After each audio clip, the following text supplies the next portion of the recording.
land of Britain once existed only in the imagination of the mighty Roman Empire. To them, Britannia was a hazy legend, a place of mist-veiled forests and fierce tribes. In 55 BCE, Julius Caesar led his army across the English Channel and set foot on that unfamiliar sandy shore. Yet his two expeditions ended swiftly, leaving behind more tales and victories.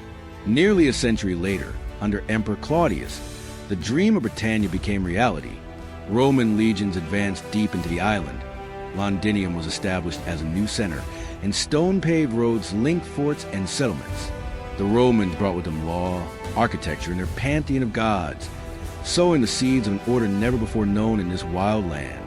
But that was only the beginning. What awaited this misty island after the footsteps of the Romans? To understand the transformation into a powerful kingdom, we must trace the journey back to its earliest dawn, where ancient stone circles still stand silent against time. If you were to stand today upon the white cliffs of Dover and look out to sea, it would be hard to imagine that hundreds of thousands of years ago, this place was not a separate island. During the Ice Age, fluctuating sea levels revealed a land bridge known as Doggerland, connecting Britain to mainland Europe. It was through this natural land corridor that the first humans arrived on the island. Around 800,000 years ago, groups of Homo heidelbergensis, roaming after herds of large animals, left behind traces in Norfolk. Crude stone tools, pointed implements, and hand axes. Meanwhile in Kent, archaeologists have found fossilized bones and evidence of hunting mammoths, woolly rhinoceroses, and bison, giant creatures that once ruled the frozen plains. This is proof of a simple truth, that Britain has been a land visited by humans since the most ancient of times. As the last ice age melted away around 10,000 years ago, the landscape transformed. Dense forests replaced the ice, and rivers and freshwater lakes became ideal places to settle. This was the Mesolithic period, the Middle Stone Age. Communities of hunter-gatherers built seasonal camps along rivers and lakes, where there was fish, fresh water, and accessible routes. The Star Car site in Yorkshire offers a vivid picture of life in this era. Wooden floors of dwellings, butchered animal bones, and headdresses made from the skulls of giant deer, likely used in ritual ceremonies. The Mesolithic people were remarkable adapters. They crafted microliths, tiny stone tools, affixed a wooden shaft to create arrows, spears, and fish hooks. The invention of the bow and arrow completely transformed hunting. Now they could bring down agile prey deep in the forest.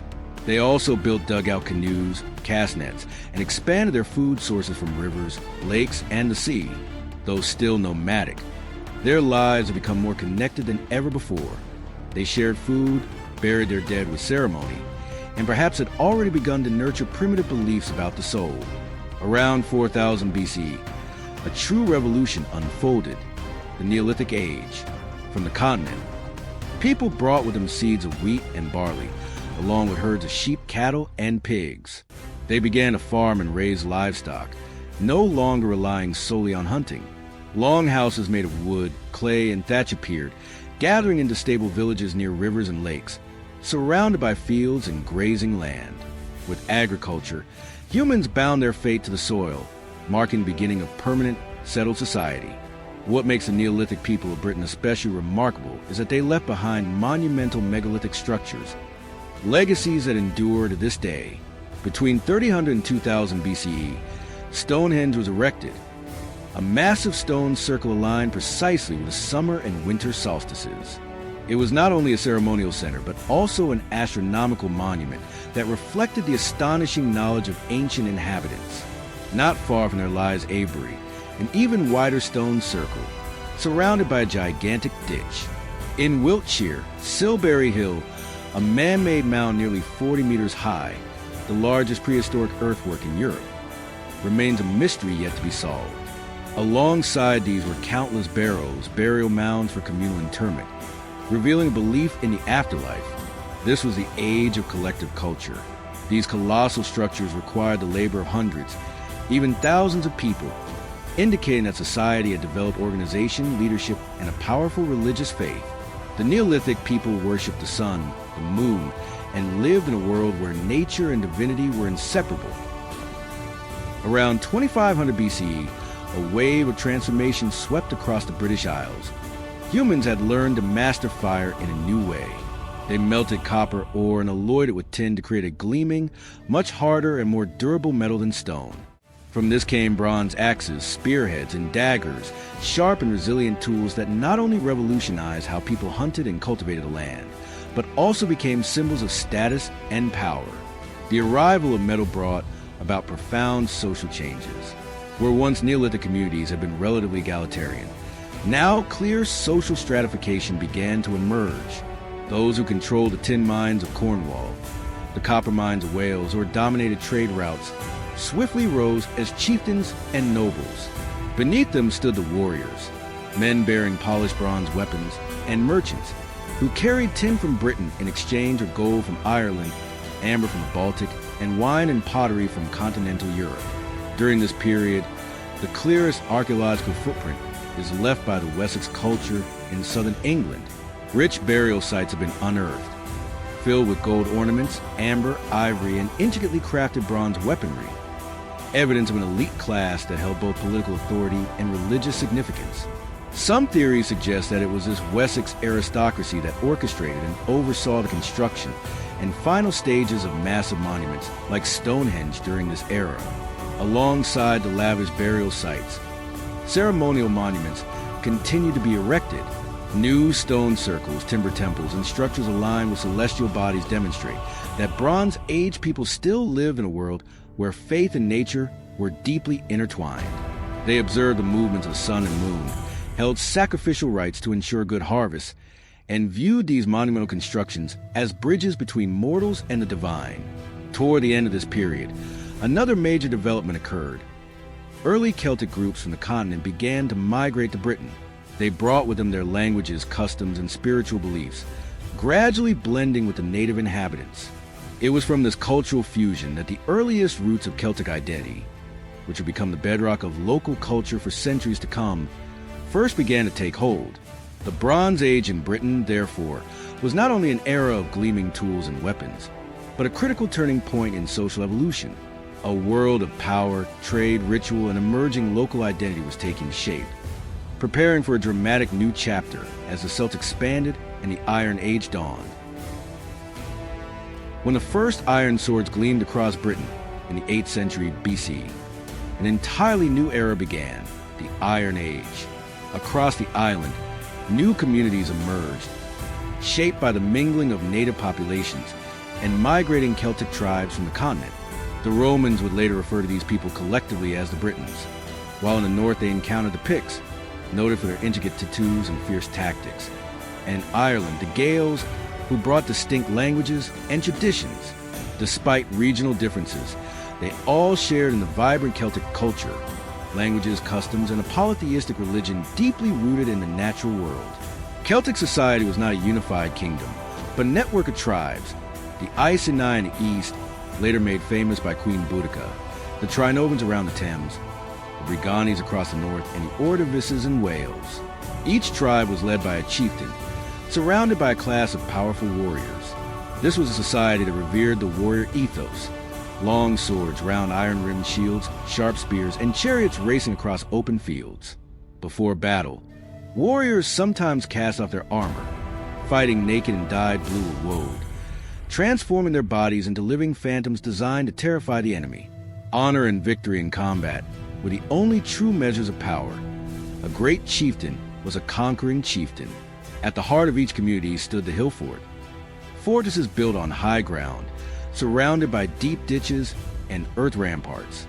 They served not only as defensive strongholds, but as political and economic centers.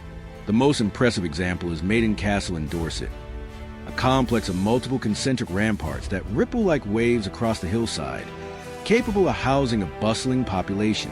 Within the fort, people lived in roundhouses with thatched roofs, surrounded by farmlands, livestock pens, and workshops.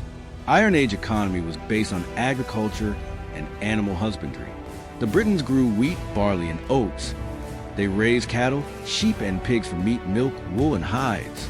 Some tribes even brewed barley into a crude form of beer for communal feasts. Craftsmanship also advanced, especially in ironworking, yielding agricultural tools like plows and sickles, which helped boost productivity. They were part of a vast trade network, exchanging iron, salt, furs, and horses with the continent in return for wine, pottery, and luxury goods from France and the Mediterranean. The spiritual life of the Celtic peoples was governed by a rich polytheistic religion. They worshipped the sun, the moon, revered rivers, mountains, springs, and especially the oak tree, considered sacred. At the head of this religious world stood the Druids, figures who acted simultaneously as priests, judges, and scholars. Though they left behind no written records, they wielded immense influence, settling disputes, performing rituals, interpreting omens, and preserving historical memory through oral tradition. According to some accounts by Julius Caesar, the Celts at times performed animal and even human sacrifices, believing that blood offerings would appease the wrath of the gods. These ceremonies often took place in oak groves, springs, or lakes, where nature itself became a sacred temple. In 55 and 54 BC, the island of Britain first came face to face with Rome, as Julius Caesar crossed the English Channel. His writings gave later generations a vivid image of the Britons. Warriors with thick beards, hair bleached and spiked with lime like a horse's mane, riding war chariots at breakneck speed. Their bodies dyed in blue woad. Caesar described them as fierce but barbaric, difficult to subdue, yet capable of forming alliances when necessary. His 2 campaigns gained only minor victories, and he was eventually forced to withdraw, leaving behind only a surface-level influence without turning Britannia into a Roman province. Yet that encounter served as a kind of prophecy. The island did not yet belong to Rome, but the day the empire returned was inevitable, and when it did, the fate of the Britons would be changed forever. In 43 CE, Emperor Claudius, a ruler once dismissed as weak and indecisive, sought to prove his authority through a resounding military triumph, the conquest of Britannia. This was a land that had forced Julius Caesar to retreat nearly a century earlier, and now presented the perfect stage for Claudius to secure his place in history. He dispatched 4 legions, totaling around 40,000 troops, to cross the English Channel. They quickly clashed with the powerful Cativalani tribe, but faced with Rome's iron discipline, the Celtic warriors were forced to submit. Claudius himself stepped ashore, leading war elephants into a strange new land, and declared the founding of the province of Britannia, forever tying the fate of the island to the greatest empire of its age.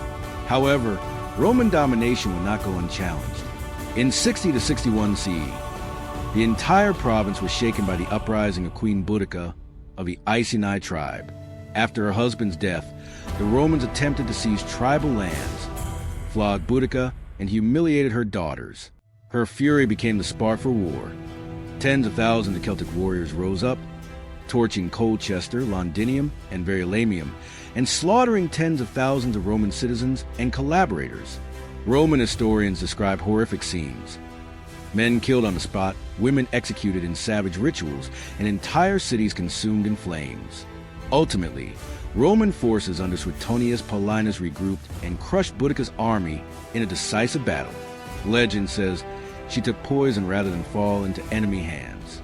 The rebellion failed, and from that point on, no tribal force would again threaten Roman control in Britannia. Once the revolt had been quashed, the Romans began transforming Britannia into a fully integrated part of the empire. Londinium, once a minor military camp, grew into the island's busiest commercial center. 69. Aquae Sulis Bath became famed for its hot springs, combining Roman engineering with local reverence to the goddess Sulis. Verulamium, St. Albans, emerged as a vibrant cultural hub, a network of stone-paved roads, stretching for thousands of kilometers, linked cities, forts, and ports, some of which remain visible today. Villas with intricate mosaics, public bathhouses, temples, and amphitheaters transformed the landscape, giving the island a Romanized appearance. Gods like Jupiter, Mars, and Minerva appear across the land, yet they didn't fully replace native deities. Instead, a fusion occurred. Minerva merged with Sulis at Bath, Jupiter with Nodens, a testament to Rome's adaptive approach to conquest. Under Roman rule, Britannia's economy flourished. Grain fields fed the legions and exported surplus to Rome. Mines yielded tin, lead, silver, and iron, all of strategic importance. Merchants bustled between lands. Britannia exported metals, furs, and slaves, and imported wine, olive oil, and fine pottery from the continent.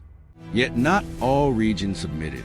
In the north, the fierce Caledonian tribes, ancestors of modern Scots, persistently resisted Roman control. To contain them, in 122 CE, Emperor Hadrian ordered the construction of a monumental barrier, Hadrian's Wall, stretching 117 kilometers from coast to coast, rising 5 meters high and studded with forts and watchtowers. The wall served both as a military fortification and a declaration of imperial might, the edge of Rome's civilized world. Later, a second wall, the Antonine Wall, was built farther north, but proved too difficult to defend and was eventually abandoned. Hadrian's Wall, however, endured as the enduring symbol of Roman Britain, dividing the island between the Romanized south and the untamed north. Britannia's society gradually transformed.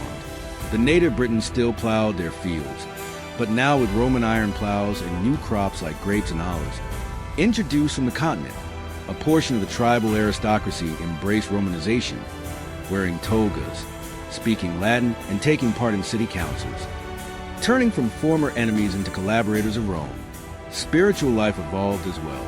Christianity, which at first existed quietly within small communities, began spreading more widely during the 3rd and 4th centuries. When Rome formally embraced the faith, small churches also began to rise in Britannia, signaling a profound religious transformation. Yet this golden age was not to last. From the 3rd century, the Roman Empire began to fracture, stretched thin by waves of invasions from Germanic tribes, Goths, and Huns. Far-flung Britannia, on the empire's western fringe, was gradually neglected. Legions were repeatedly withdrawn to defend Rome itself, weakening the island's defenses. The native population was left to fend off Saxon pirates from the east, Pictish raiders from the north, and Scots sailing from Ireland.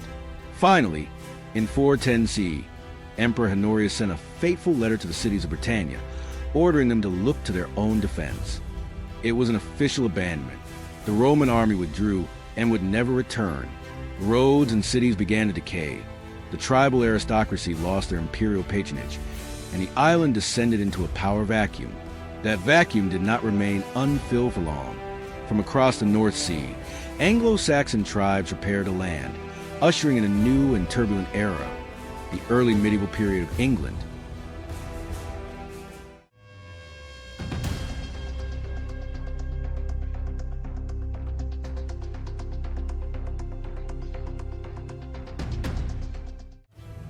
In 410 CE, the final Roman legions left Britannia, for centuries of imperial rule came to an end, leaving behind stone-paved roads, fortifications, and a Roman urban network that would soon fall into decay. The Britons, now abandoned, faced relentless threats. Pictish tribes from the north, Scots from Ireland, and Saxon raiders from the sea. With no protection from the once mighty empire, the island fell into a state of lawlessness and fragmentation. In the midst of this chaos, a single triumphant battle lit a spark of hope. The Battle of Mons Badonicus, around 500 CE. Historical records are vague, but legend tells of a powerful war leader, possibly the figure who inspired the myth of King Arthur, who led the Britons to a stunning victory against the Anglo-Saxons, halting their advance for several decades. Though scholars debate the historical accuracy, the story became an integral part of the British national memory. Yet the waves of migration from northern Europe did not cease. From the 5th to the 6th centuries, the Angles, Saxons, and Jutes crossed the sea, landing on the eastern and southern shores of Britain. They did not come merely to raid, but to settle, bringing with them families, livestock, and tools, turning these foreign lands into their new home. The native Britons were gradually pushed westward into Cornwall, Wales, and Scotland, while most fertile regions fell into the hands of the newcomers. An Anglo-Saxon society began to take shape. Initially scattered into small tribal communities, over time they organized into larger political units. The Heptarchy, 7 kingdoms including Northumbria, Mercia, Wessex, East Anglia, Kent, Essex, and Sussex. Each was ruled by a signing king, supported by a warrior aristocracy known as thanes, free peasants or ceorls, and a lower class of slaves, often the remnants of war. In Anglo-Saxon villages, thatched wooden houses clustered around a central hearth, surrounded by farmlands. Life revolved around agriculture and warfare. It was a military agrarian society, with a reputation of a king or chieftain dependent on his ability to defend his land and deliver spoils of war. Their early belief system was rooted in Germanic paganism, worshipping Odin, Thor, and Frigg, gods of war, thunder, and fate. But in 597 CE, a major turning point occurred. Pope Gregory I sent the missionary St. Augustine to the Kingdom of Kent. He succeeded in converting King Ethelbert to Christianity. From Kent, the new faith spread gradually throughout the Heptarchy. At the Synod of Whitby in 664, the Anglo-Saxons chose to follow Roman Christianity over the Celtic tradition, a decision that bound England's spiritual destiny to continental Europe. Christianity brought Latin script, leading to the establishment of monasteries, centers of worship, learning, and the preservation of knowledge. Anglo-Saxon culture, once passed down orally, now had writing law codes and historical chronicles. A towering figure of this era was Bede, 673 to 735, a monk and historian whose ecclesiastical history of the English people laid the foundation for recorded English history. In the late 8th century, from the icy waters of Scandinavia, Viking longships began appearing on the shores of Britain. In 793, the monastery at Lindisfarne, a beacon of religion and learning, was attacked. Monks were slaughtered, manuscripts looted, and treasures plundered. That shocking event was recorded in the annals as the beginning of the Viking Age in England. In the following decades, wealthy monasteries and coastal towns remained frequent targets. But the Vikings were not only raiders, they became settlers. In the east and north, they established the Danelaw, a semi-independent territory governed by Scandinavian law and custom. Its greatest urban center was York, known to the Vikings as Jorvik, which flourished into a bustling trade hub where Anglo-Saxons and Vikings coexisted. The Viking presence left a lasting imprint. Old Norse words seeped into the English language. Terms like sky, egg, and law are enduring legacies. Viking art, silver jewelry, dragon motifs, interlocking knotwork, merged with Anglo-Saxon styles, influencing wood carving, weapon design, and even folklore and myth. Still, conflict was inevitable. In the 9th century, Viking armies overran much of Anglo-Saxon England. Yet in the southwest, the Kingdom of Wessex rose in defiance under the leadership of Alfred the Great, 871 to 899. Alfred reformed the military, established a network of fortified towns called Buzz, built a fleet of small warships to challenge Viking longboats, and simultaneously promoted Christianity and education. Thanks to Alfred, Wessex endured and became the core of Anglo-Saxon resistance and recovery. It is no accident that posterity remembers him as the father of the English nation. After centuries of division and conflict between Anglo-Saxons and Vikings, the balance finally tipped in Wessex's favor. By 927, Alfred's grandson, Athelstan, defeated rival rulers and became the first king to rule over all of England. Athelstan was more than a warrior.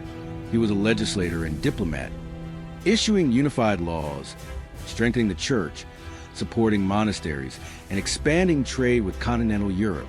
With him, England as a singular nation was born, no longer a patchwork of rival kingdoms, but a unified realm under one crown. However, England's trials were far from over. In the 11th century, the kingdom once again fell into the hands of Norse invaders. In 1016, King Knut the Great of Denmark conquered England and established the North Sea Empire, comprising England, Denmark, and Norway. Under Knut, England enjoyed a period of relative stability, but after his death in 1035, the empire quickly disintegrated.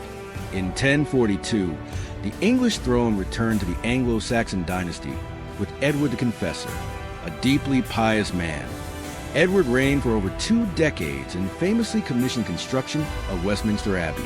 Yet his devotion to religion was paired with neglect of secular governance, and more critically, he died childless. This created a power vacuum and set the stage for a succession crisis. Upon Edward's death in early 1066, no clear heir remained. After nearly 7 centuries of shaping an identity through Anglo-Saxon and Viking influences, England stood at a decisive crossroads. And from that very vacuum of power, a storm would rise from across the Channel, one that would change the course of English history forever.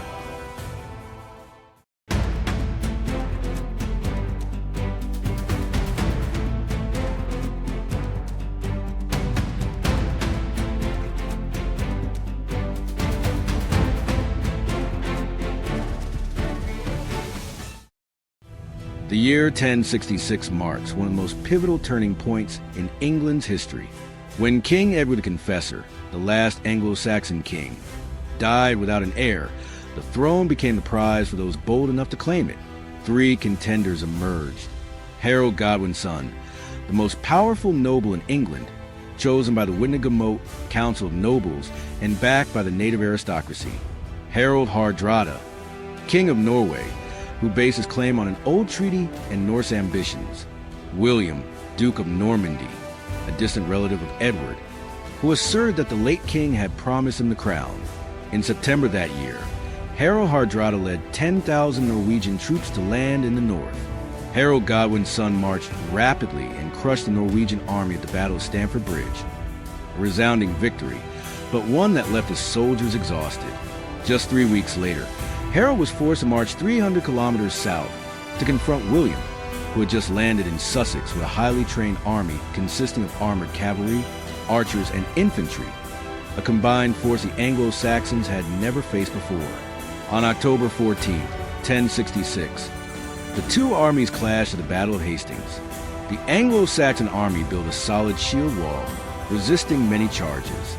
But William feigned retreat, luring part of Harold's forces into pursuit, breaking the formation. When Norman cavalry counterattacked, Harold was killed. Legend says he was struck by an arrow in the eye. By evening, the English forces were routed. This victory brought William to the throne, and history remembers him as William the Conqueror. He became the first Norman king of England, marking the beginning of a new era. The Anglo-Saxon nobility was almost entirely replaced by Norman lords loyal to William. A network of stone castles rose across the land to suppress and control, the most famous being the Tower of London. Language changed. The ruling class spoke Norman French, while the common people used Old English. Over time, the two merged, giving birth to Middle English, the foundation of today's English language. In 1086, William ordered the creation of the Domesday Book, a detailed inventory of all land, people, and resources, identifying precisely which peasant, which plot of land belonged to whom.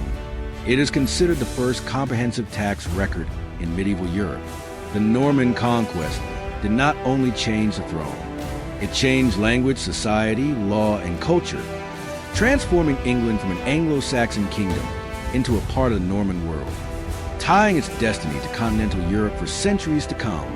When William died, 1087, the throne passed to his son William II, also known as William Rufus.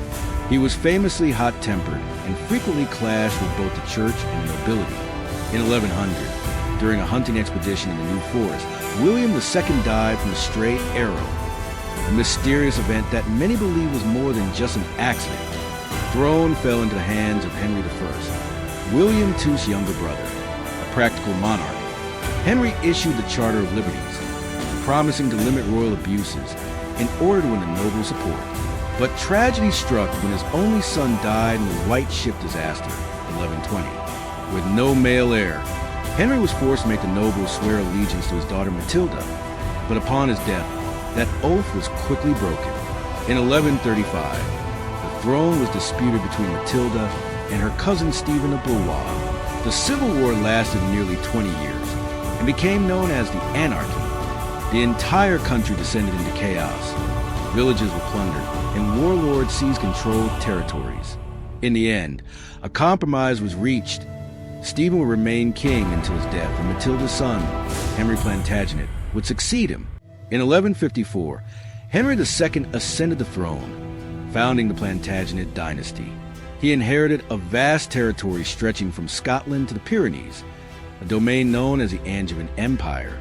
Henry reformed the legal system and laid the foundation for common law, England's distinctive legal framework. However, his reign is also marked by a famous tragedy: his conflict with Archbishop Thomas Becket, which ended in Becket's assassination inside Canterbury Cathedral 1170, shocking all of Europe. After Henry II, the throne passed to his son, Richard I, Richard the Lionheart, 1189 to 1199. Richard was a great warrior, spending most of his reign abroad on crusades, rarely setting foot in England.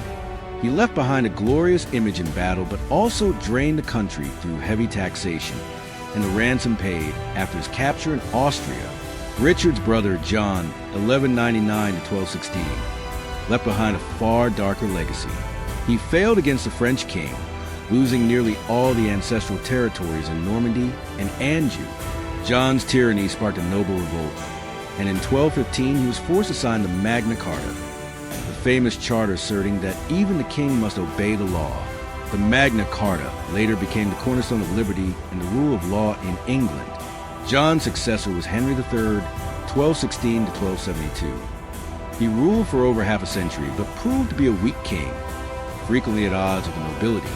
Eventually, under the leadership of Simon de Montfort, the nobles rebelled and forced Henry to accept a rudimentary form of parliament, 1265, where not only nobles but also representatives of townspeople could participate, the seed of the modern parliament. When Edward I ascended the throne in 1272, England had just emerged from a long period of instability under Henry III. Edward quickly proved himself to be an ambitious and decisive king. Contemporaries called him Longshanks because of his tall stature, and posterity remembers him as a hammer of the Scots, the hammer that crushed Scotland. Wales to the west had long been a proud land. The Celtic people there had never fully submitted to Rome or the Anglo-Saxons, and by the 13th century, they still maintained autonomous principalities. The strongest of these was Gwynedd, under the leadership of Llywelyn ap Griffith, who was officially recognized as Prince of Wales.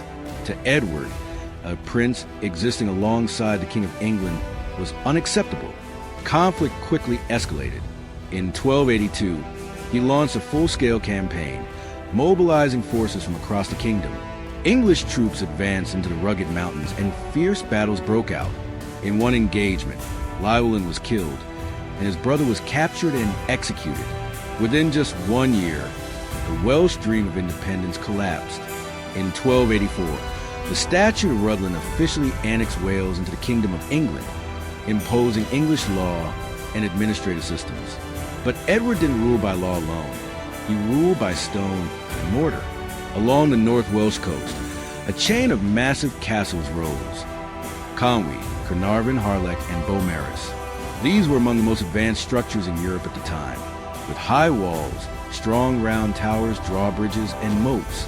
They were both defensive fortresses and declarations of power. From now on, Wales belonged to England.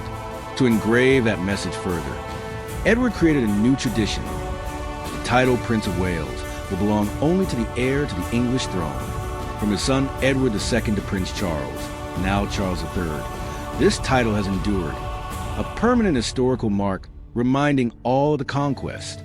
If Wales was a swift victory, then Scotland became a prolonged struggle. After the death of King Alexander III, 1286, and his granddaughter Margaret, 1290, Scotland plunged into a succession crisis.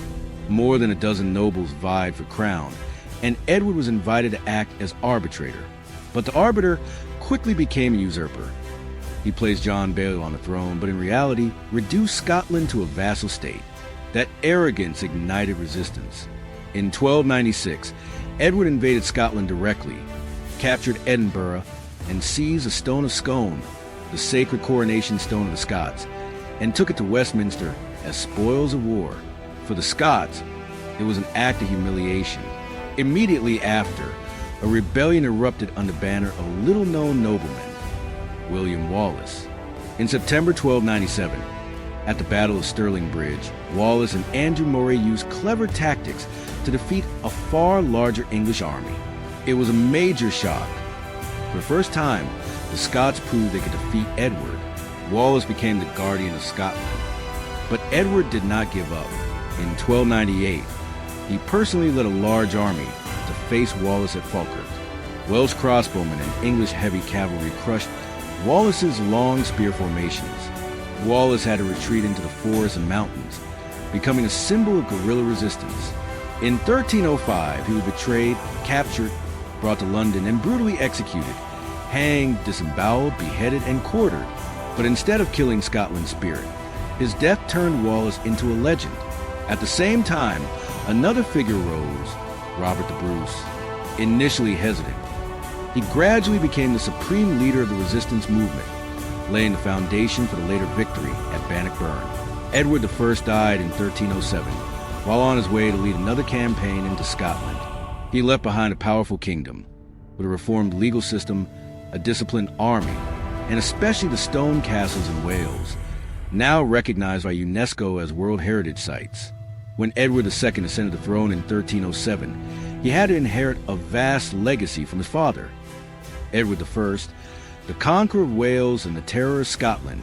But Edward II was not his father. In contrast to the hammer of the Scots, Edward II was seen as weak, easily manipulated, and more enamored with his favorite companions than with the nation. His indecisiveness quickly handed control of the court to powerful nobles. His greatest failure came in 1314 at the Battle of Bannockburn. The English army, large and well-equipped, marched into Scotland to crush Robert the Bruce. But the marshy terrain, the Scots' defensive tactics using long spears, and their fierce determination led to a disastrous defeat for the English. Bannockburn was not just a military victory, but a milestone that secured Scotland's independence for many decades.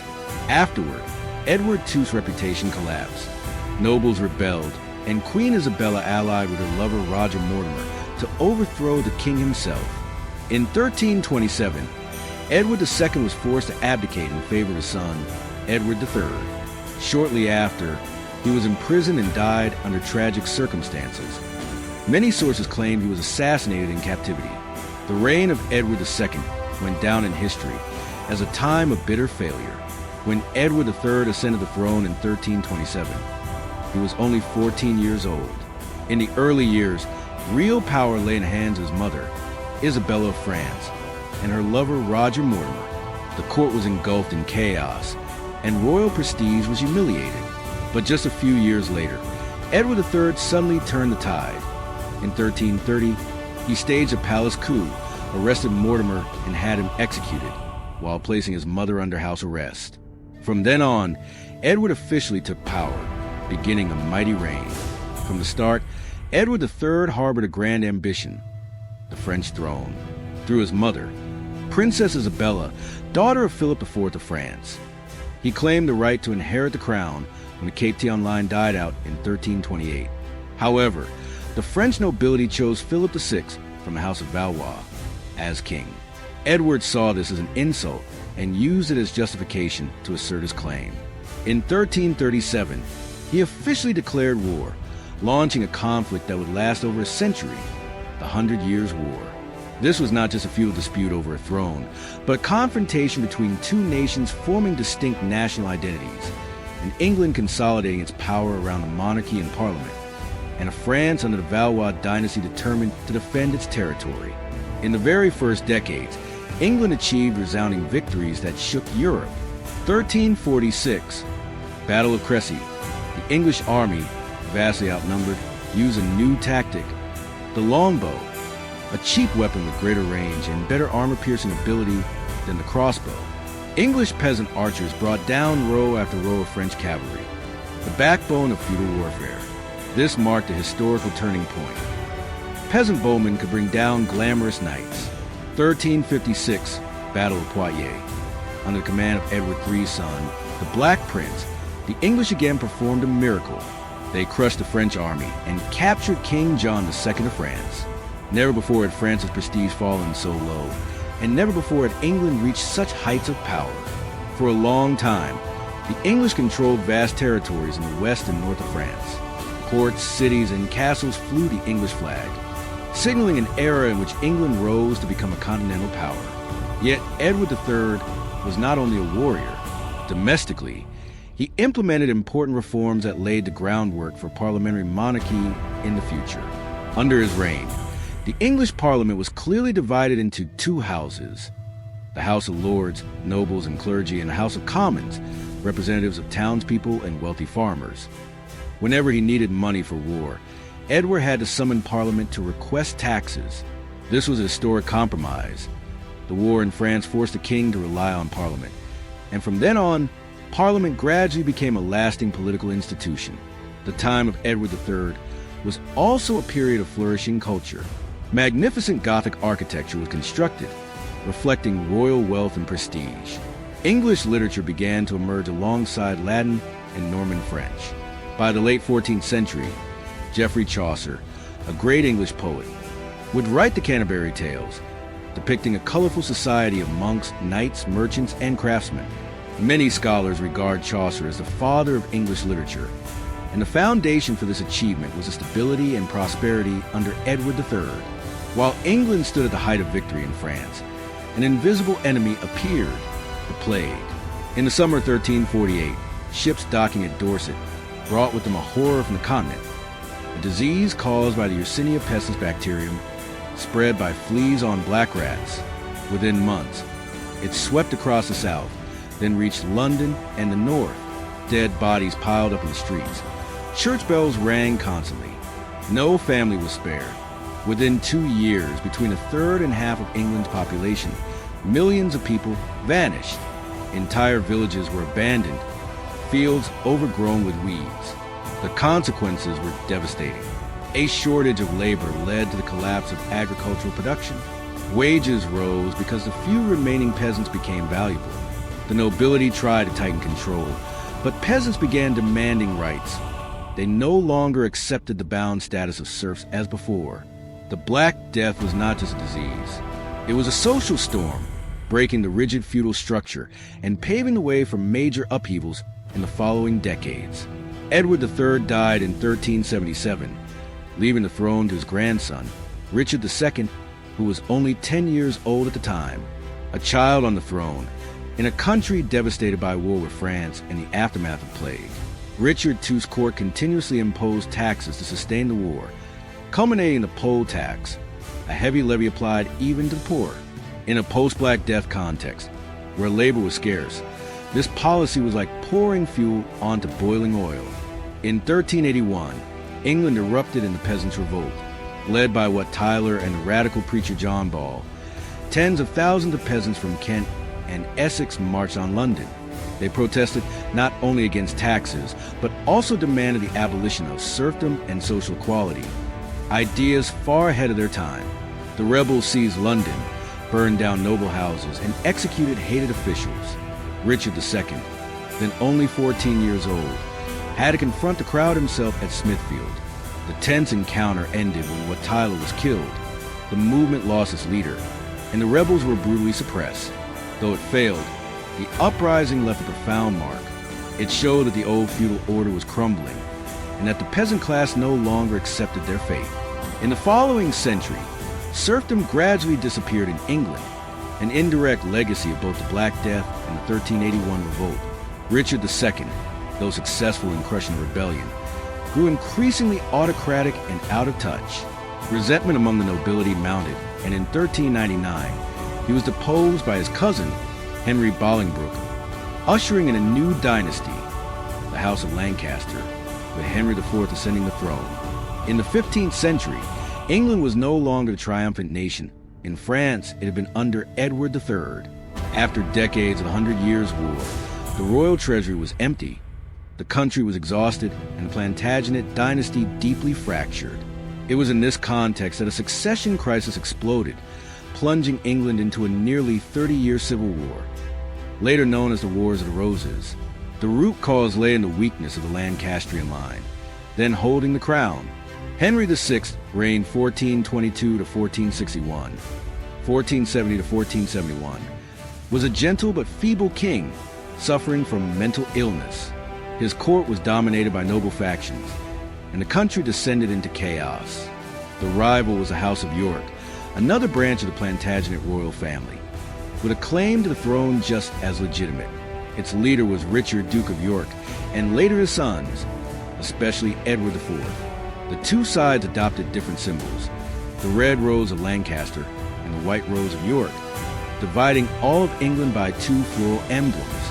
In 1455, the spark ignited at the Battle of St. Albans, a short but fierce clash between the Lancastrians under King Henry VI and the Yorkists under Duke Richard of York. The Yorkists emerged victorious, marking the beginning of a civil war that would last nearly 30 years, during which the English throne changed hands repeatedly. In the years that followed, the war continued sporadically with victories and defeats trading sides, but it reached its climax in 1461 at the Battle of Towton. This was the bloodiest battle on English soil during the Middle Ages, with tens of thousands killed in a snowstorm. As a result, the House of York triumphed.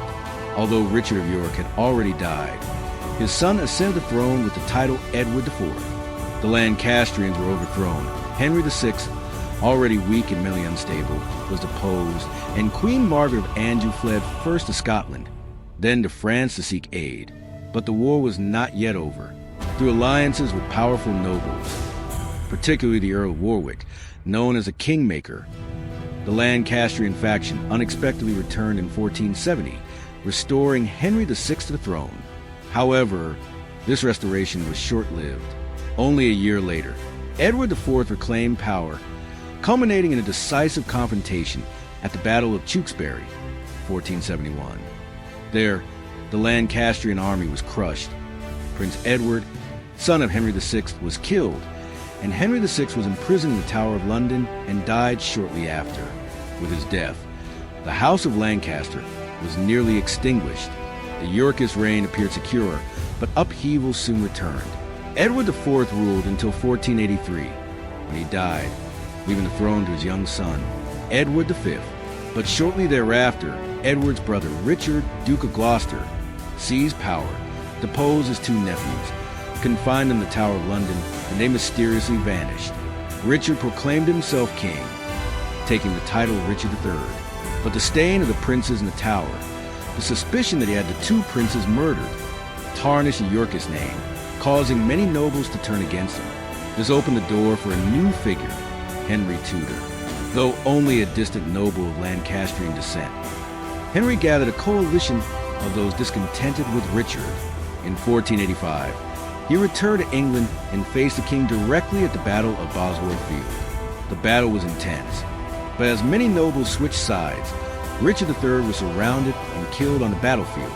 He became the last English king to die in battle, a tragic end for the House of York. Victory belonged to Henry Tudor, who immediately ascended the throne as Henry VII, founding the Tudor dynasty. To heal the wounds of civil war, Henry married Elizabeth of York, daughter of Edward IV, uniting the Red Rose of Lancaster and the White Rose of York into the Tudor Rose. This was not only the new emblem of the dynasty, but a national statement of reconciliation after 3 decades of brutal civil war.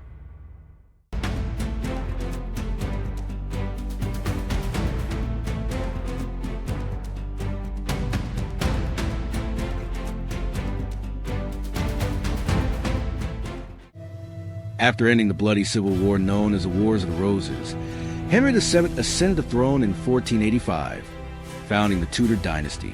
He was not known for glorious battles, but left a deep impression through shrewd and steadfast policies.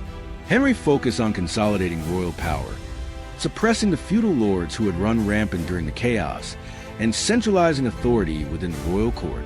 He rebuilt the economy, promoted trade, established merchant guilds, and expanded relations with Europe, while ensuring long-term stability through clever diplomatic marriages, marrying his children into the royal families of Scotland and Spain to build alliances. Nearly 25 years of Henry VII's rule brought peace after disorder, and when he died in 1509, he left the throne to his eldest son, a young man who would change the course of English history in ways no one could have imagined, Henry VIII.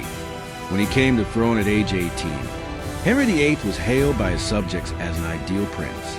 He was young, strong, skilled in sports, hunting, music, and the arts.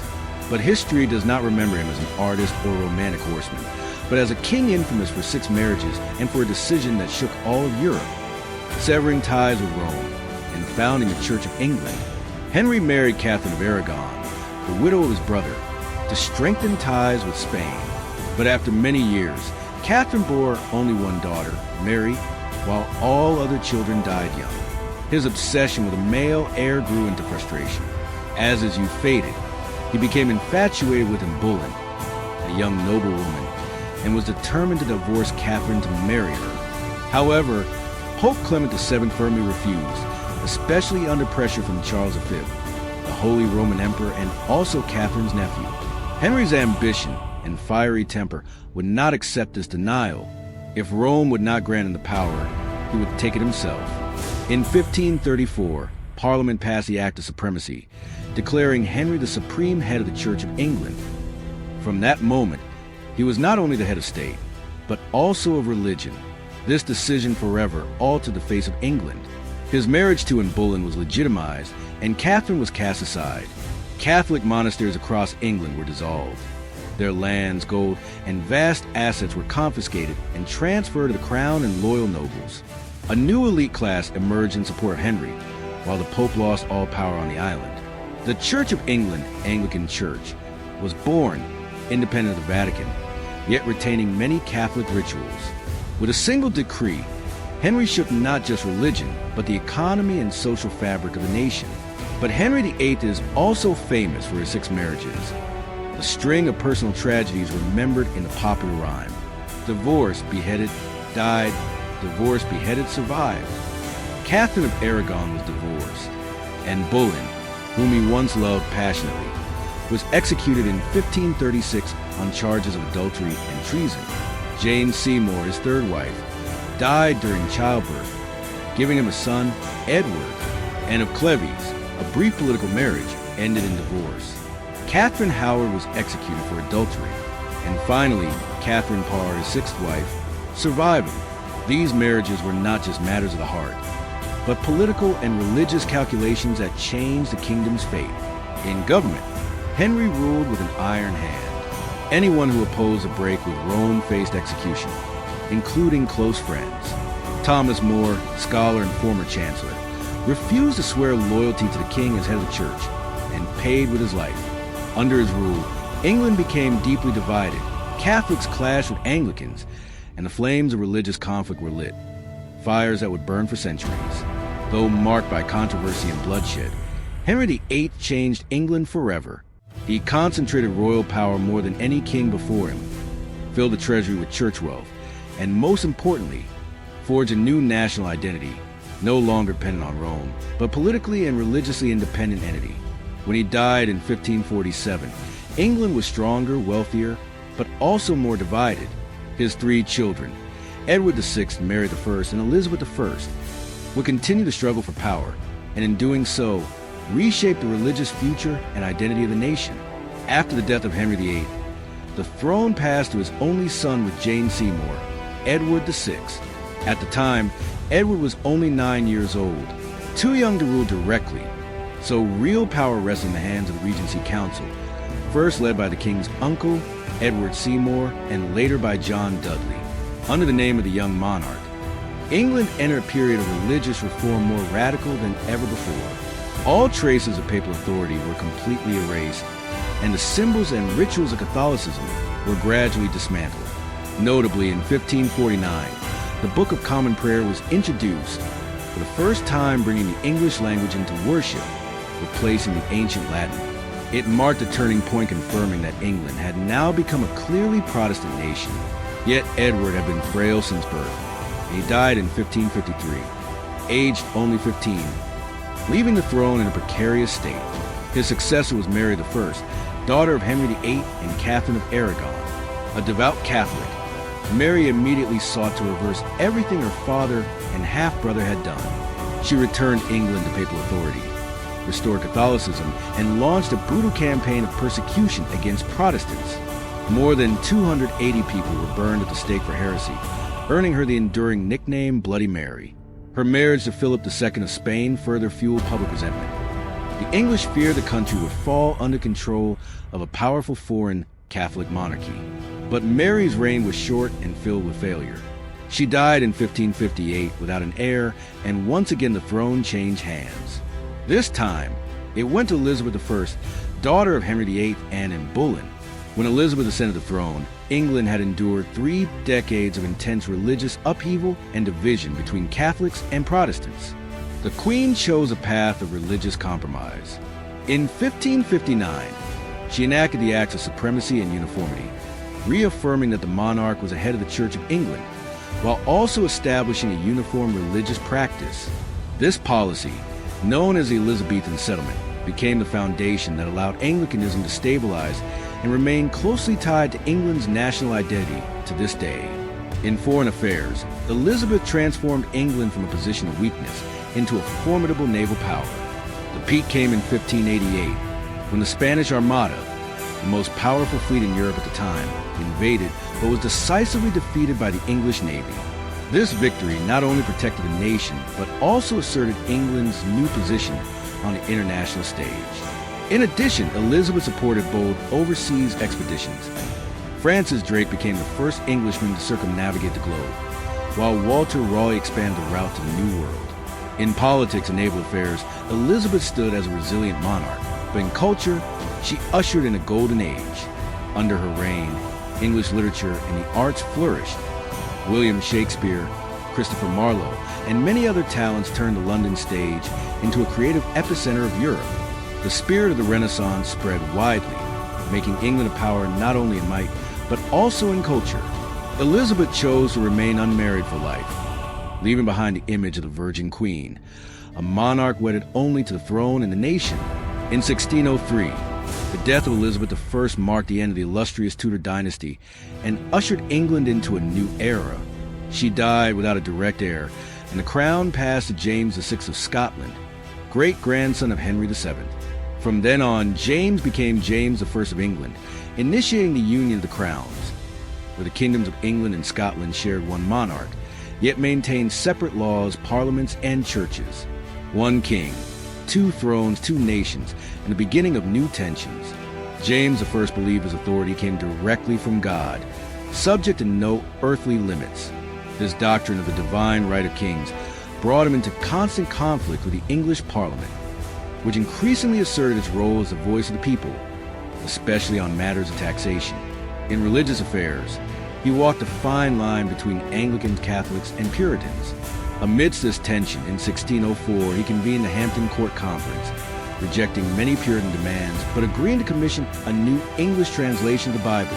The result was the King James Bible of 1611, a literary masterpiece whose influence would far exceed expectations, becoming an enduring cultural milestone for the English-speaking world. But James's reign was also overshadowed by plots. On the night of November 5, 1605, a group of radical Catholics hid gunpowder in the basement of the House of Commons, planning to blow up Parliament and kill both the king and the MPs. The plot was discovered. Guy Fawkes was captured, and England was forever imprinted with the fear of Catholic threats. To this day, the British people still burn effigies of Guy Fawkes each bonfire night, a symbol of failed betrayal. James died in 1625, leaving the throne to his son, Charles I, who inherited his father's ambition for power but lacked political finesse.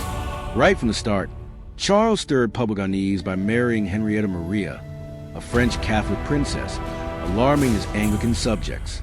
He further alienated the people by relying on Archbishop Laud, who pushed for rituals in the church that resembled Catholic practices, enraging the Puritans.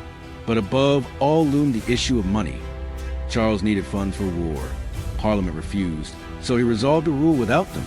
From 1629 to 1640, for 11 consecutive years, Charles I shut down Parliament and ruled alone, a period later known as 11 years' tyranny. He sought funds through all means, including imposing the ship money tax, even on inland counties without ports. But when he tried to enforce a new prayer book in Scotland, the Scots rebelled, igniting the bishops' wars. Lacking money to continue the war, Charles was forced to recall Parliament. But instead of submission, Parliament fought back fiercely. The short Parliament in 1640 was swiftly dissolved, followed by the Long Parliament, which issued the Grand Remonstrance, a sweeping list of grievances against King. Trust between King and Parliament collapsed entirely. In 1642, Charles made a catastrophic mistake. He personally led troops into the House of Commons to arrest 5 opposing members of Parliament. The plot failed, and this marked the point of no return. England descended into civil war.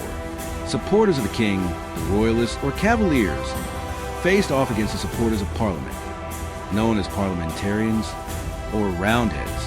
At first, the conflict was deadlocked, but the parliamentary side soon gained the upper hand thanks to Oliver Cromwell, a Puritan MP who formed the disciplined and formidable Ironsides cavalry. Together with the new model army led by Fairfax, Cromwell secured major victories at Marston Moor in 1644 and Naseby in 1645, crushing the royalist forces. Charles was captured, but continued to negotiate in secret, even forming an alliance with Scotland in hopes of returning to the battlefield. This betrayal exhausted Parliament's patience. In 1648, Cromwell ordered troops into the Commons and purged moderate MPs in what became known as Pride's Purge, leaving only to run Parliament, a body willing to put the king on trial. In January 1649, Charles I was brought to court, charged with treason against the nation. He stood in the dock and defiantly declared that a king could not be judged by his subjects. But the era had changed. Parliament and the army no longer accepted the idea of absolute monarchy. On January 30th, 1649, at Whitehall, Charles I walked to the scaffold, held his head high and prayed. Just before the axe fell, the crowd stood in stunned silence. For the first time in history, a legitimate English monarch had been publicly executed. The death of Charles I was not just a fall of man. It was a collapse of the illusion of divine kingship. For the first time in its history, England became a republic, the Commonwealth, under the iron rule of Oliver Cromwell. And from that moment on, the question of who truly rules England, the monarch or Parliament, became the central thread of modern British politics. In its early years, the Commonwealth faced resistance on all fronts. The Irish rose up and Cromwell responded with a brutal campaign, 1649 to 1650, that unleashed terror in Drogheda and Wexford, events still etched in Irish memory. In Scotland, royalists declared Charles II, son of the executed king, to be the rightful monarch. But Cromwell marched north, defeating the Scots at Dunbar, 1650, and Worcester, 1651, forcing Charles II to flee to the continent. By 1653, Cromwell was no longer merely a general. Parliament was divided and impotent. Cromwell dissolved it by force and was proclaimed Lord Protector, ruler of England, Scotland, and Ireland. In name, England remained a republic, but in practice, Cromwell ruled as a king without a crown. He established a strict Puritan regime, imposing rigid moral codes. Taverns were shut, theaters banned, and even Christmas celebrations were subdued. Yet he also built a disciplined state, expanded the Royal Navy, and elevated England's maritime power in wars against the Dutch Republic. Cromwell died in 1658. His son, Richard, lacked both political acumen and military prestige to hold the office of Lord Protector. The Republic quickly unraveled, and the English people, weary of years under Puritan rule, began longing for the return of the monarchy. In 1660, the opportunity arose. The army and Parliament invited Charles II, son of Charles I, back from exile. The restoration of the monarchy was celebrated with joy, and a new era began. Charles II embodied the opposite Cromwell. He enjoyed parties, theater, and music, earning him the nickname Merry Monarch. London buzzed again with theaters, drinking, and festivities. But his reign wasn't all mirth. In 1665, the Great Plague struck, killing nearly a quarter of London's population before the city could recover. In 1666, the Great Fire of London devastated most of the capital, leaving only scorched stone walls.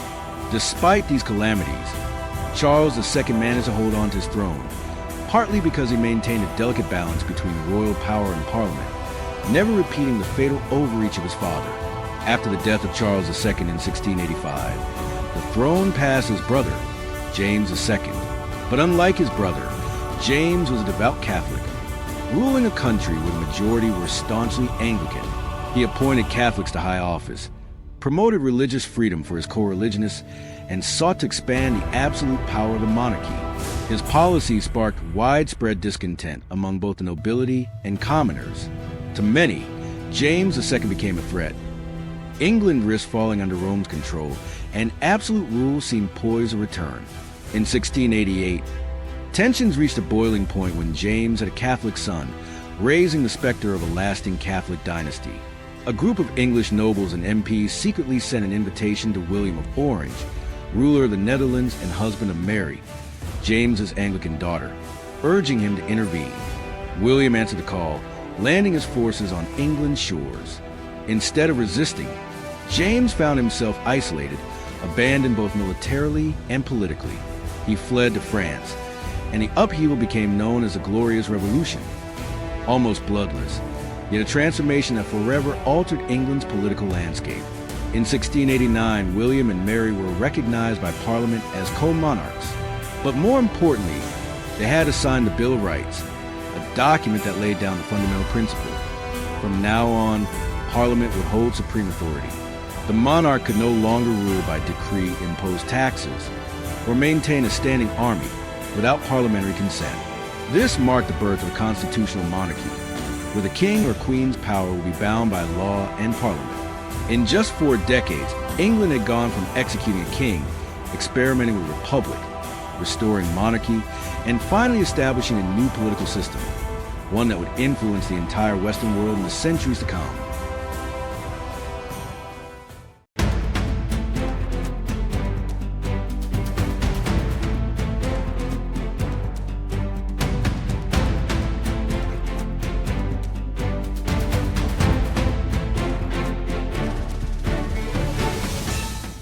At the start of the 18th century, after centuries of rivalry, conflict, and then coexistence under a shared crown, England and Scotland finally agreed to formal union.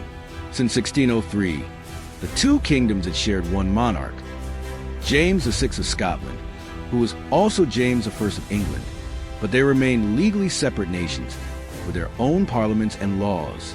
This division frequently led to tensions, especially as Scotland sought to balance its position between England and the powerful states of continental Europe. By 1707, political calculations, economic interests, and strategic pressure compelled both sides to reach a historic agreement, the Acts of Union. Under the terms of the Acts, England and Scotland were united into a single state, the Kingdom of Great Britain. The Scottish Parliament was dissolved, and its MPs were sent to Westminster to participate in a unified political system. Economically, Scotland, long isolated and periodically racked by crises, now gained access to England's vast trading empire, with shipping routes stretching across the Atlantic Ocean. In return, England gained a unified northern frontier, eliminating the risk of Scotland forming alliances with France, its historical adversary. A new symbol was born, the Union Jack, blending St. George's Cross of England with St. Andrew's Cross of Scotland, an emblem for a new kingdom poised to take the global stage. With this foundation, the 18th century witnessed Britain's transformation into a global empire. Trade, colonial expansion, and warfare became the 3 pillars of British power. During the War of the Spanish Succession, 1701 to 1714, Britain seized Gibraltar and Minorca and secured the Asiento, the lucrative right to trade slaves across the Atlantic. It was a decisive step toward dominating strategic sea lanes and expanding British naval influence worldwide. In the mid-18th century, the 7 Years' War, 1756 to 1763, broke out. Many historians have called it the First World War, and Britain emerged as its greatest victor. After fierce battles spanning Europe, North America, and India, Britain seized Canada from France, laid the foundations for controlling the Indian subcontinent, and captured several other strategic colonies. From this point forward, Britain was no longer merely a European power, but a global empire, with the first precious jewels now set in its crown. Yet this young empire would soon face a bitter defeat. Across the Atlantic, Britain's 13 colonies in North America were growing increasingly prosperous, yet also increasingly discontented with taxation policies and their lack of representation in Parliament. This tension erupted into the American War of Independence, 1775 to 1783. Though the British initially held the advantage, in the end, with help from France and Spain, the Americans triumphed and founded the United States of America. The loss of the 13 colonies, once a source of pride, forced Britain to rethink its global strategy. Instead of looking across the Atlantic, it began to invest its power in Asia, Africa, and Australia. The failure in America became a turning point, pushing Britain to make India the jewel in the crown, to expand influence in Australia, New Zealand, and South Africa, and to gradually construct an empire so vast it inspired the immortal phrase, "The sun never sets on the British Empire." At the beginning of the 19th century, the political map of the British Isles changed once more. After centuries of conflict, rebellion, and suppression, Ireland, with its majority Catholic population, remained a constant concern for London. With the spread of the French Revolution and the rise of Napoleon, Britain's greatest fear was that Ireland might ally with its continental enemy. In 1801, to eliminate this threat, the British government pushed through the Act of Union, merging England, Scotland, and Ireland into a single nation, the United Kingdom of Great Britain and Ireland. On the surface, this was a move to strengthen unity, but in reality, it was designed mainly to tighten London's control over Ireland. The Irish, especially Catholics, did not enjoy equal rights.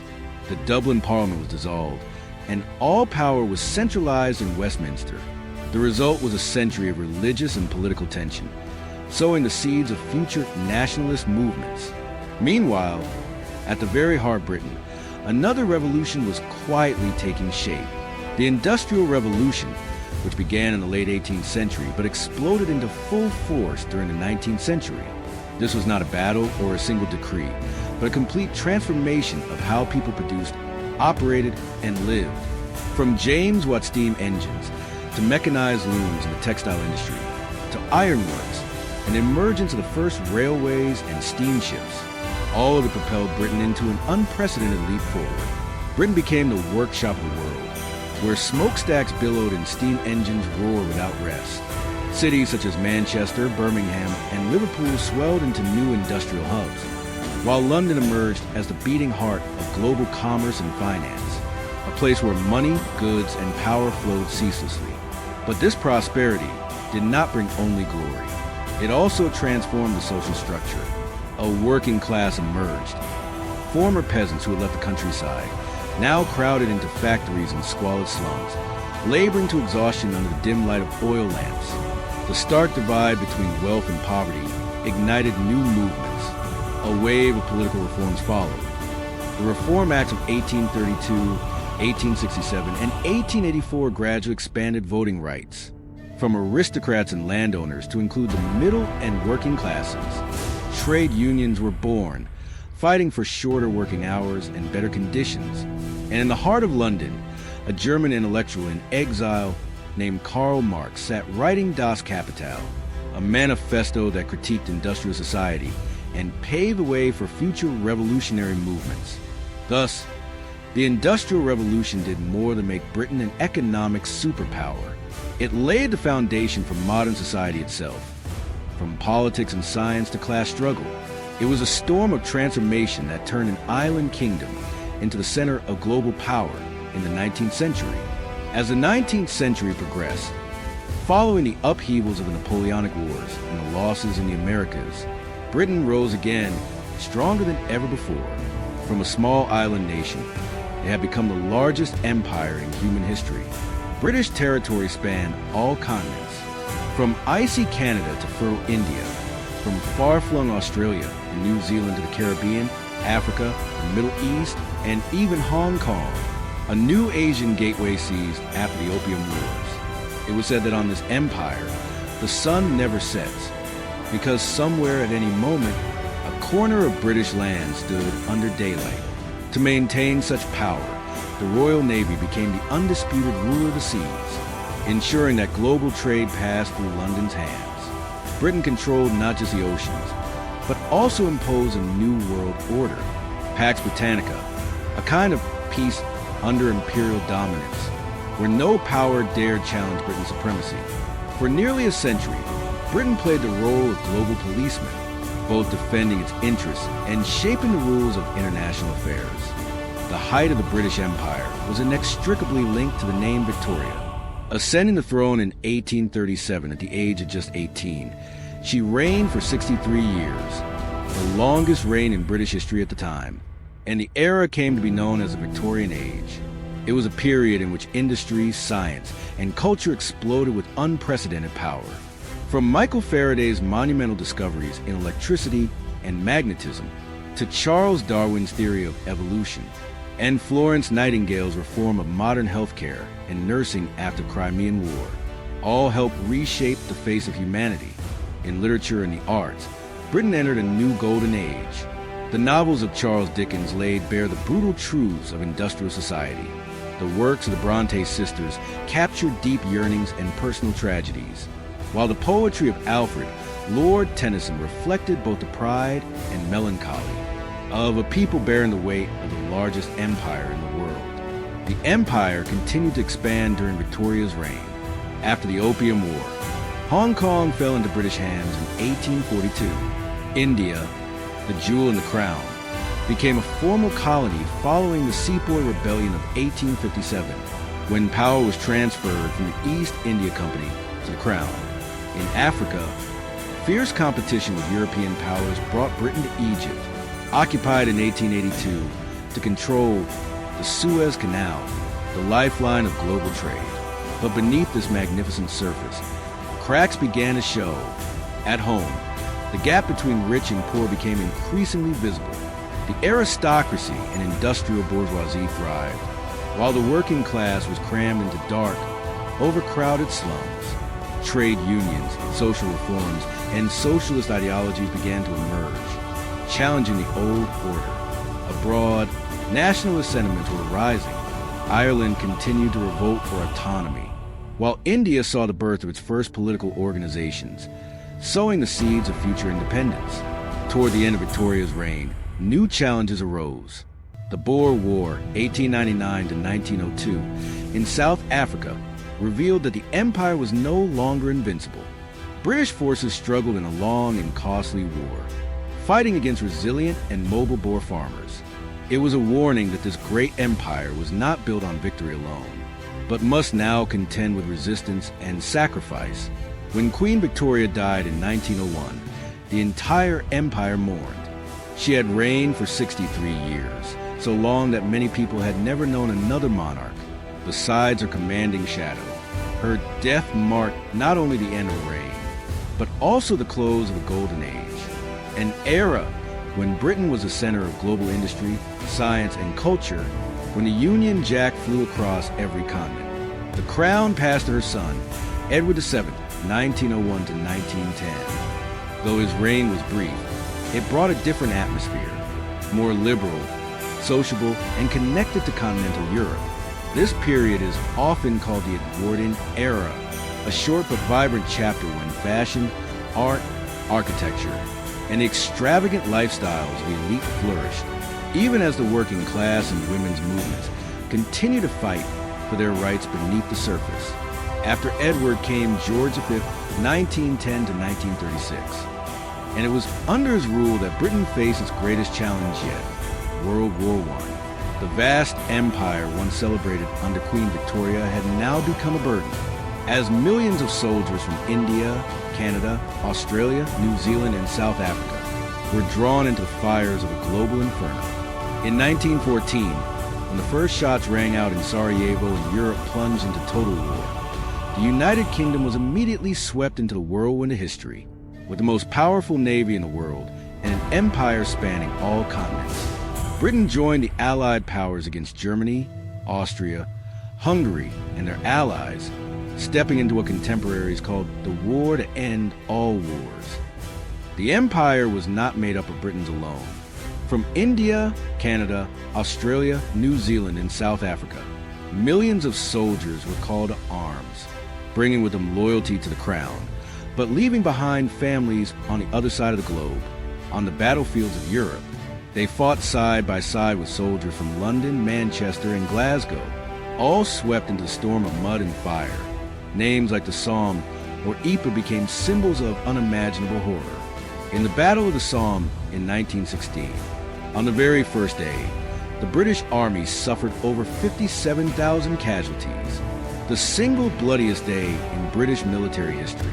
At Ypres, poison gas was used for the first time, turning the sky into a deadly mist. And at Gallipoli, an ambitious expedition to defeat the Ottoman Empire turned into a disaster, claiming tens of thousands of lives from Britain and the colonies. By 1918, when the guns finally fell silent, the true cost was clear. Nearly 900,000 British soldiers had died, and millions more were wounded or carried psychological scars for life. British society was shaken. An entire generation of young men had been wiped out, leaving villages empty and families broken. The people lost faith in the ruling class who had led the country into such a bloody war. But from the pain, change was born. The demand for labor during wartime had brought women into factories, hospitals, and offices, places once deemed the domain of men. By the war's end, no one could deny their contribution. In 1918, British women won the right to vote for the first time, ushering in a new era in society. As World War I ended and Britain's wounds were still raw, another fire flared up in Ireland. The Irish had long yearned to break free from London's rule, and war only fanned the flames. In 1916, while the world was drowning in the mud of the Somme and Verdun, a group of Irish nationalists rose up in Dublin. The rebellion, known as the Easter Rising, was brutally suppressed and its leaders executed. But rather than extinguish the movement, their blood became seeds, awakening the spirit of independence across the island. From 1919 to 1921, Ireland entered a brutal guerrilla war. The Irish Republican Army, IRA, launched ambushes, assassinations, and attacks on British police and military forces. In response, the London government deployed the infamous paramilitary force known as the Black and Tans, spreading terror across villages and cities. This was not a war of endless trenches like in France, but one of bloody streets and burned-out villages, where civilians were swept into a cycle of hatred. Eventually, both sides realized that total victory was impossible. In 1921, after months of tense negotiations, the Anglo-Irish Treaty was signed. Under the agreement, an Irish Free State was established, a self-governing nation within the Commonwealth, recognizing the British monarch as a symbolic head of state. For many Irish, this marked victory after centuries of subjugation. But the treaty also planted the seeds of division. It required Republican leaders to swear allegiance to the British king, something many viewed as betrayal of full independence. In 1922, Ireland was officially partitioned. 26 counties in the south became the Irish Free State, while 6 counties in the north, where Protestants formed the majority, remained part of the United Kingdom of Great Britain and Northern Ireland. From that point on, the map of Ireland was split in two, a political and religious wound. In the north, Catholics and Protestants lived together, but in mistrust and conflict that would last throughout the century. For Britain, the loss of most of Ireland was a shock, a contraction of empire in its very own backyard. For Ireland, it was both the day of independence and the beginning of new tragedies: civil war, division, and the Northern Ireland conflict, which would last until the end of the 20th century. At the same time in Britain, the post-war economy was in decline, with unemployment spreading and the working class growing increasingly militant. The climax came in the general strike of 1926, when over 2 million workers from various sectors stopped working to protest low wages and harsh conditions. It became one of the most significant social crises in modern British history. The 1930s brought a new challenge: the Great Depression. Factories shut down, trade collapsed, and even Britain as a financial center staggered. People lost faith in the ruling elite's ability to manage the crisis, and extreme political movements from both the left and right began to rise, reflecting deep dissatisfaction. During the same period, the world was shaken by the rise of dictatorial regimes in Germany and Italy. In London, politicians initially hoped to maintain peace through appeasement, a policy later criticized. But as Hitler expanded further, from occupying the Rhineland, annexing Austria, to demanding Sudetenland, the voices of warning grew louder. On September 1st, 1939, when Nazi Germany crossed the Polish border, Europe once again descended into flames. 2 days later, the United Kingdom declared war on Germany, officially entering World War II. Unlike in 1914, this time the public understood the danger. Adolf Hitler was not merely a dictator, but a man bent on redrawing the map of the world in blood. At first, Britain faced a leadership crisis. But in 1940, as Europe collapsed one by one before Germany's lightning advance, from Norway, Denmark, the Netherlands, Belgium, to even France, a figure emerged and changed everything: Winston Churchill. Becoming Prime Minister of the darkest hour, Churchill promised no glory, only blood, toil, tears, and sweat. With his gravelly voice and unyielding resolve, he became the defiant symbol of a nation that refused to bow. In the summer of 1940, Hitler planned an invasion of Britain, Operation Cilium. Before that, Germany launched a massive bombing campaign, turning British skies into a battlefield. Night after night, air raid sirens screamed, and bombs rained down on London, Coventry, Liverpool. These attacks became known as the Blitz. Tens of thousands of civilians perished. But the British did not fall. In air raid shelters, they sang and joked, while above, the Royal Air Force, RAF, fought fiercely. In the Battle of Britain, 1940, young RAF pilots drove back the Luftwaffe, forcing Hitler, for the first time, to abandon a direct invasion. It was a turning point, the first time in a war that Germany had been stopped. In the years that followed, Britain stood its ground. They fought at sea, keeping vital shipping lanes open. They fought in North Africa, where General Montgomery defeated Rommel at El Alamein, and they engaged in brutal campaigns across the Mediterranean. At the same time, Britain served as a massive aircraft carrier, preparing for the day the Allies would strike back. On June 6, 1944, D-Day, that moment came. Hundreds of thousands of Allied troops stormed the beaches of Normandy, with British and Canadian forces taking lead roles on the eastern flank. After nearly 5 years of steadfast resistance, Britain finally joined the largest offensive in history, paving the way for the liberation of Western Europe from Nazi control. In 1945, the war ended. Hitler committed suicide in his Berlin bunker. Europe was freed. Britain could hold its head high, one of the few nations that stood firm from the first day to the final victory. But victory brought no prosperity. Britain emerged from war economically shattered, cities in ruins from the bombing, and crippling debts piling up. The empire, once hailed as a land where the sun never sets, now began to falter. The war had made it clear. True power now resided with two rising giants, the United States and the Soviet Union. For Britain, 1945 marked the beginning of a new era, the decline of empire and the long, difficult road of decolonization ahead. In 1947, the most significant turning point arrived. India, the jewel in the crown, gained independence, but the partition into India and Pakistan triggered chaotic migrations and bloody violence between Hindus and Muslims. Though it left deep wounds, this marked the beginning of a wave of decolonization that swept across Asia and Africa. In the following 2 decades, from Burma, Sri Lanka, and Malaysia to Nigeria, Kenya, Ghana, and many other African nations, the Union Jack was lowered one by one. In the Caribbean, small island nations also gradually severed direct rule from London. The British Empire, once hailed as a realm where the sun never sets, had officially come to an end. In its place arose a new form, the Commonwealth of Nations, a voluntary association where former colonies maintained cultural, economic, and political ties with Britain.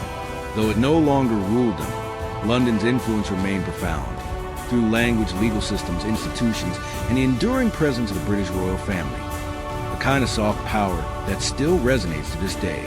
But even as the empire dissolved overseas, a wound within the Union itself began to bleed.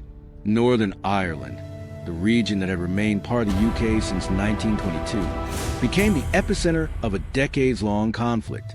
The tension stemmed from religious and political divisions. The Protestant majority sought to remain in the United Kingdom, while the Catholic minority aspired to unite with the Republic of Ireland. By the late 1960s, the situation exploded into violence. Peaceful civil rights marches by Catholics were met with repression, sparking fierce retaliation by the Irish Republican Army, IRA. Bombings, assassinations, and ambushes spread. Loyalist paramilitary struck back, and the British Army was drawn into the conflict. This period became known as the Troubles, one of the darkest chapters in modern British history. One of the most haunting moments came on Bloody Sunday, January 30th, 1972, when British soldiers opened fire on a peaceful protest in Derry, killing 14 civilians. The event poured fuel on a fire of hatred, plunging Northern Ireland deeper into decades of unrest. More than 3,500 people were killed, tens of thousands wounded, and cities like Belfast and Derry endured years of bombings, tension, and mutual suspicion. Only near the end of the century did hope for peace begin to emerge. In 1998, after lengthy negotiations, the Good Friday Agreement was signed. It established a power-sharing government between the two communities and created mechanisms for cooperation between Northern Ireland. the Republic of Ireland and London. Though it did not erase all grievances, the agreement brought an end to most of the violence, giving Northern Ireland a chance to rebuild and begin the long process of healing. After the end of World War II and the collapse of the Empire, the United Kingdom seemed to have entered a period of stability. But the 21st century began with challenges no less brutal than traditional battlefields. On September 11, 2001, when planes crashed into New York and Washington, the world was shaken, and Britain immediately became the closest ally to the United States in what was called the War on Terror. In Afghanistan, British troops were deployed to Helmand, one of the most dangerous battlefields. For nearly 20 years, tens of thousands of British soldiers endured the dusty deserts and mine-laden villages. Facing the Taliban in prolonged combat, hundreds never returned, and the war left behind a generation of veterans bearing both physical and psychological wounds. The fight didn't end there. In 2003, Prime Minister Tony Blair led Britain into war in Iraq alongside the U.S., with the goal of overthrowing Saddam Hussein. The justification, weapons of mass destruction, was later revealed to be unfounded, turning the decision into a deeply painful political wound. The war claimed the lives of hundreds of British troops and sparked widespread protests at home, forever linking Blair's name to a controversial conflict. But the battlefield was not just far away. In London, in 2005, citizens suffered a horrifying shock during the morning rush hour on July 7th, for suicide bombers attacked the underground and bus, killing 52 and injuring more than 700. The attack, known as the 7/7 bombings, became one of the darkest memories in modern British history. Images of exploded train carriages, thick dust in the tunnels, and panicked civilians fleeing in terror deeply etched the fear of terrorism into the heart of a city once confident in its invincibility. From Afghanistan to Iraq, from Helmand to the streets of London, Britain in the early 21st century faced a bitter truth. The enemy no longer came only from beyond its borders, but could emerge from within its own immigrant communities. And the war on terror, instead of being a short-term campaign, became a long shadow stretching across decades, both on global battlefields and in the daily lives of citizens. After centuries of centralized rule from Westminster, the late 20th century marked a historic turning point: devolution, the process of devolving power. This was not merely administrative reform, but a fundamental question. Could the United Kingdom still hold together as one nation? In Scotland, after centuries of resentment toward imposition from London, a separate parliament was established in Edinburgh in 1999. The new building became a symbol of local authority. Scots were granted autonomy in vital areas such as education, healthcare, justice, and domestic transport, though still part of the Union.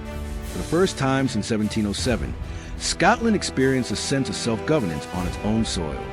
Wales, a land conquered since the time of Edward I, was also granted greater powers. The Senedd, the Welsh Parliament, was established, initially with only advisory roles, but gradually expanding into a legislative body with increasing authority. From a territory once seen as merely an appendage of England, Wales began asserting a distinct political identity. As for Northern Ireland, once mired in the violent vortex of the Troubles, a special framework was created after the Good Friday Agreement in 1998, a power-sharing government, requiring representatives of both the Catholic and Protestant communities to sit together at the same table. It was a fragile but essential model, designed to maintain peace after decades of bloodshed. The process of devolution has eased many tensions, granting people greater powers of self-determination. But it also raises a painful question. If Scotland has its own parliament, Wales a national assembly, and Northern Ireland a devolved government, then is the United Kingdom still a single nation or merely a fragile alliance? That question exploded in 2014 when Scotland held a referendum on independence. For the first time in modern history, the Scottish people had the power to choose: remain in the Union or break away to become an independent nation.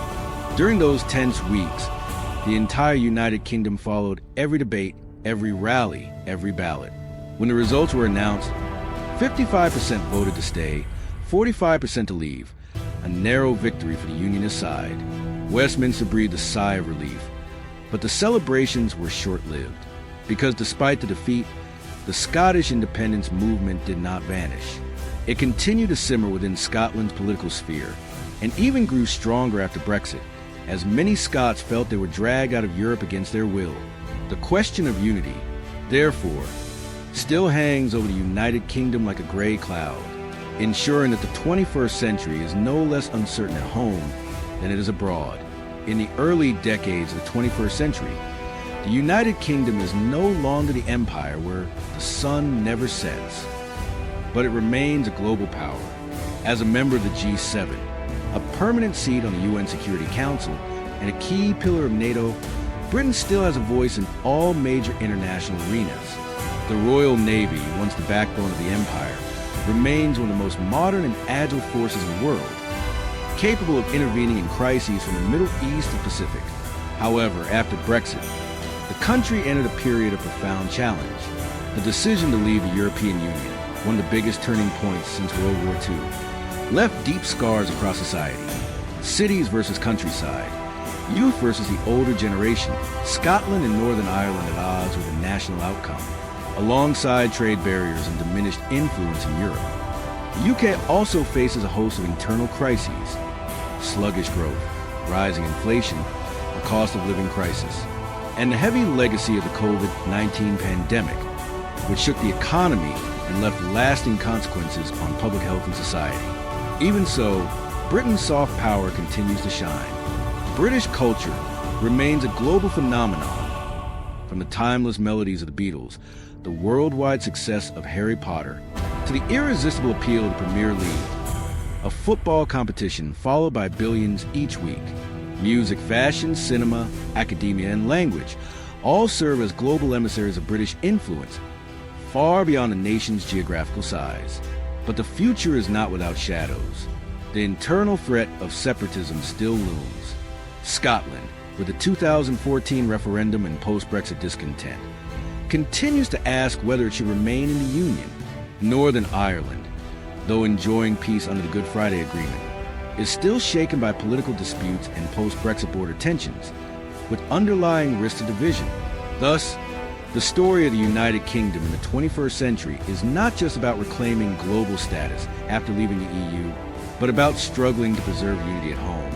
A nation that once built the largest empire in history must now face a paradox: how to maintain the cohesion of the very lands united centuries ago. The future of Britain, therefore, remains unwritten, a chapter in progress, where a glorious past and a challenging present coexist, and where the world continues to watch every step of the island that once ruled the seas.